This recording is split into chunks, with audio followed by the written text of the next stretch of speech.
Hello everyone, maths teacher में आप लोगों का बहुत बहुत स्वागत है। तो चलिए आज हम लोग ऐसे टॉपिक पे बात कर रहे हैं जो कि काफ़ी ही इम्पोर्टेंट है और बहुत ऐसे स्टूडेंट होते हैं जो कि असिस्टेंट प्रोफेसर बनना चाहते हैं, लेक्चररशिप में जाना चाहते हैं और पीएचडी करना चाहते हैं। ठीक है, तो आप लोगों को थंबनेल देख करके अंदाज़ा लग ही गया होगा।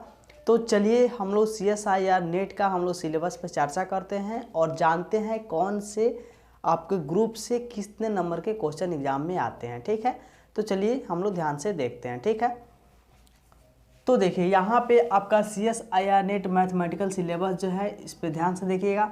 तो चलिए सबसे पहले हम लोग बात करते हैं पार्ट की। ठीक है, तो यहाँ पे आप लोग अगर ध्यान से देखिएगा तो CSIR नेट जो है कुछ पार्टों में डिवाइड होते हैं और वो पार्ट क्या क्या होते हैं, कैसे एग्जाम पैटर्न होते हैं, सब चीज़ हम लोग लाइन बाई लाइन यहाँ पे देखते चलेंगे। ठीक है, तो चलिए ध्यान से देखिए यहाँ पे पार्ट ए है। ठीक है, पार्ट ए जो है हमारा, इसमें टोटल क्वेश्चन जो होता है इसमें 20 होते हैं। ठीक है, और 2 अटेम्प्ट, इसमें से हमको किसी भी 15 क्वेश्चन अटेम्प्ट करने होते हैं। ठीक है, और हमारा यहाँ पे मैक्सिमम मार्क्स जो होते हैं वो 30 मार्क्स होते हैं और निगेटिव मार्किंग जो होता है 0.25 निगेटिव मार्किंग होता है, यानी कि पर क्वेश्चन जब आपके गलत होंगे तो 0.25 मार्क्स काट लिए जाएंगे। ठीक है, और यहाँ पे मेजर पार्ट जो है आपका जनरल एप्टीट्यूड से इसमें क्वेश्चन आते हैं। ठीक है, तो चलिए आगे हम लोग यहाँ पे देखते हैं। पार्ट बी हमारा जो है इसमें टोटल आपको 40 क्वेश्चन रहते हैं जो 3 मार्क्स के प्रत्येक क्वेश्चन रहते हैं। ठीक है,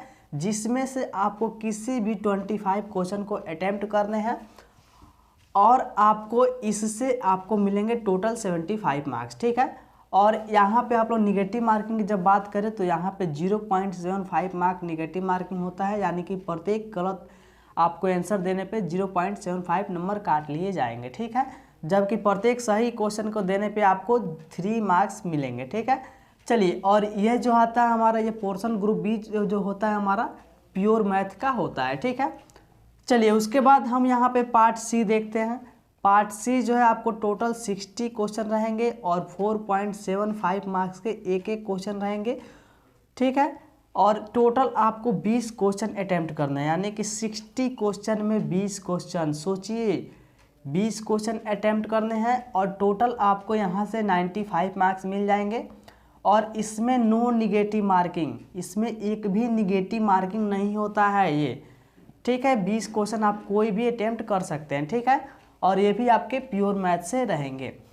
चलिए यहाँ पे एक चीज़ आप लोग ध्यान से सुनिएगा कि बिल्कुल निगेटिव मार्किंग नहीं होने के पीछे क्या कारण है। तो सबसे बड़ी कारण उसमें ये है कि आपका इसमें ऑप्शन ए सही है कि बी सही है या फिर सी सही है या फिर ए बी दोनों सही है या फिर बी सी दोनों सही है या फिर ए बी सी तीनों सही है, यानी कि कौन सही है इसमें आपको कोई एक आंसर नहीं देने होते, कोई भी आंसर हो सकते हैं। ठीक है, इसी के वजह से इसमें नो निगेटिव मार्किंग होती है, क्योंकि पार्ट सी जो है काफ़ी टफ होते हैं। ठीक है, तो इसलिए इसमें निगेटिव मार्किंग प्योरली हमारे हटा दिए गए हैं। उसके बाद टोटल की जब हम लोग बात करेंगे तो टोटल 120 क्वेश्चन हो जाते हैं, जिसमें से हमको किसी भी 60 क्वेश्चन को अटेम्प्ट करना है और आपको 200 मार्क्स के आपके होते हैं। ठीक है, अब ध्यान से देखिएगा, कुछ विशेष चीज़ों पर हम लोग बात करेंगे और वो विशेष चीज़ें क्या हैं तो आप लोग ध्यान से सुनिएगा। देखिए सबसे पहली चीज़ हम लोग बात करते हैं कि CSIR नेट जो है वो कोई जनरल एग्ज़ाम नहीं होते हैं, वो इतने टफ एग्ज़ाम होते हैं जिसके लिए आपको एक प्रॉपर प्लानिंग के साथ पढ़ना होगा। और सबसे बड़ी बात यह है कि वो पार्ट ए, बी और सी में डिवाइड होते हैं, यानी कि 3 पार्ट में टोटल हमारे होते हैं, जिसमें पार्ट ए जो है आपका वो जनरल एप्टीट्यूड होते हैं, यानी कि वो आपको थोड़े से इजी होते हैं अदर पार्ट के अलावा। ठीक है, पार्ट बी जो होते हैं वो भी आपको जो है वो बन जाते हैं। ठीक है, ऑब्जेक्टिव टाइप्स क्वेश्चन होंगे जिसको आपको सॉल्व करके उसके आंसर को देने होंगे। पार्ट सी जो है वो थोड़ी सी टफ हो जाती है, जिसके लिए प्रॉपर प्लानिंग की आवश्यकता है। और एक बात आप लोग कान खोल के सुन लीजिए, जो अभी के सिचुएशन हमारे हो रहे हैं जिसमें टीचिंग की इतनी सारी वैकेंसियाँ आ रही हैं, तो बहुत ऐसे स्टूडेंट हैं जो कि हमारे मास्टर्स कर चुके हुए हैं और वो सोच रहे हैं कि हम बीएड कर लें। ठीक है, तो हमारी ओर से आप लोगों को एक सलाह रहेगी कि आप लोग जो है, अगर आप लोग बैकअप प्लान रखना चाहते हैं और बीएड करना चाहते हैं तो आप लोग कर सकते हैं। पर एक चीज़ आप लोग और सुनिए कि प्रोफेसरशिप में, लेक्चरशिप में काफ़ी वैकेंसियाँ वैकेंट है यानी खाली हैं और हमको उम्मीदवार नहीं मिल रहे हैं, ठीक है। तो हायर एजुकेशन जो है उसमें आपको थोड़ी सी मेहनत की आवश्यकता होती है और ये आपको अगर निकल जा रहे हैं तो आपको इसमें 2 रास्ते खुलेंगे। पहले रास्ते, या तो आप मास्टर्स के डायरेक्ट बाद जो है आप लोग क्या कर सकते हैं कि नेट का एग्ज़ाम दीजिएगा। अगर उसमें आपको JRF रैंकिंग मिल जाती है तो आपको अराउंड 40 to 50,000, हाँ जी, 40 से 50,000 रुपये आपको स्टाइपन के रूप में मिलेंगे। जब तक आप PhD कीजिएगा तब तक आपको ये 40 से 50,000 रुपये आपको पर मंथ मिलेंगे, ठीक है। और इसके लिए आपको क्या करना है, तो केवल एक एग्ज़ाम देना है और वो एग्ज़ाम है नेट का। जबकि अगर आप मास्टर्स कर लिए हुए हैं और आप B.Ed की ओर जाते हैं तो पहले आप B.Ed कीजिएगा, 2 साल B.Ed में लगेंगे। उसके बाद आप क्या कीजिएगा, तो उसके बाद C.Tet कीजिएगा या फिर स्टेट कीजिएगा। और देन आफ्टर आप लोग जो भी स्टेट के रिक्वायर्ड एग्ज़ाम होंगे, फॉर एग्जांपल अगर बिहार से हैं तो आप BPSC कीजिएगा।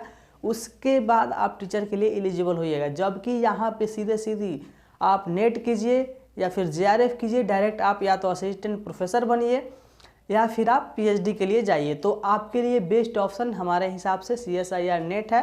तो अभी से आप लोग तैयारी में जुड़ जाइए, ठीक है।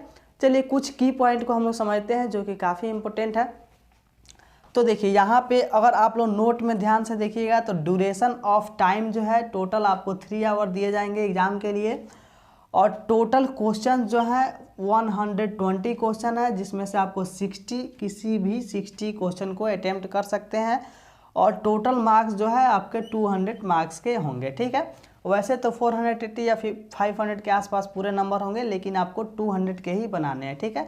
बिकॉज आपके 120 में से किसी 60 क्वेश्चन को बनाने हैं, ठीक है। तो आप एक तरह से देखिए तो एग्ज़ाम पैटर्न तो ठीक ठाक है, काफ़ी ईजी लग रहा होगा।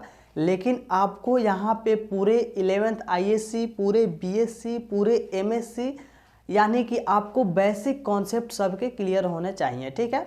तो यही रहा आज के वीडियो में हमारा CSIR नेट जो है उसके क्या क्या एग्ज़ाम पैटर्न होते हैं, कैसे कैसे एग्ज़ाम आते हैं, उन सभी चीज़ों पे हम लोगों ने चर्चा किया, ठीक है।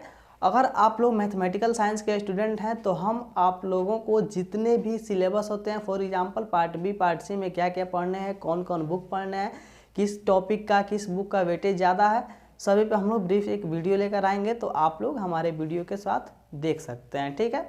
चलिए फिर मिलते हैं नेक्स्ट वीडियो में। तब तक के लिए आप हमारे वीडियो को देखें, उसके लिए बहुत बहुत हृदय की गहराइयों से धन्यवाद। जय हिंद।